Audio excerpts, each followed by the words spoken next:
આજે આપણી સાથે આશીષ સોમૈયા સર છે, જે વાયટોકના સીઈઓ છે, અને આજે આપણે મ્યુચ્યુઅલ ફંડ રિલેટેડ વાત કરીશું.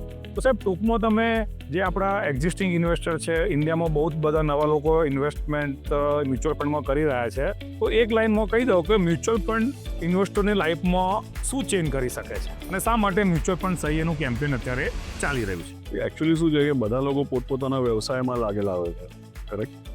અને પૈસા સાઈડ પર તમે કરતા જાઓ અને તમે તમારા વ્યવસાયમાં જેટલા પૈસા બનાવેલા હોય, સાઈડમાં તમે પૈસા રોકાણ કરો, એનું કે સેવિંગ કરો કે ઇન્વેસ્ટમેન્ટ કરો, અને જો તમે 5-10 વર્ષ સુધી એને ડિસિપ્લિન રાખો ને, તો તમને અલ્ટિમેટલી 10 વર્ષ પછી, 15 વર્ષ પછી, લાંબા ગાળામાં કે પછી તમારા નેક્સ્ટ જનરેશન માટે એટલું મોટું રોકાણ ઊભું થઈ જતું હોય છે અને એટલી મોટી સરપ્રાઇઝ લોકોને આગળ જતા. એટલે સરપ્રાઇઝ માટે એમ છે કે આજની તારીખમાં તમે વિચારી ન શકો એટલું મોટું રોકાણ તમે સાઈડમાં બાંધી શકો છો.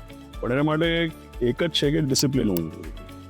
જો આપણે રોજ એમાં કંઈક ને કંઈક ખટખટ કરીએ, એને ચાલવા નહીં દઈએ, તો કંઈ નહીં થાય.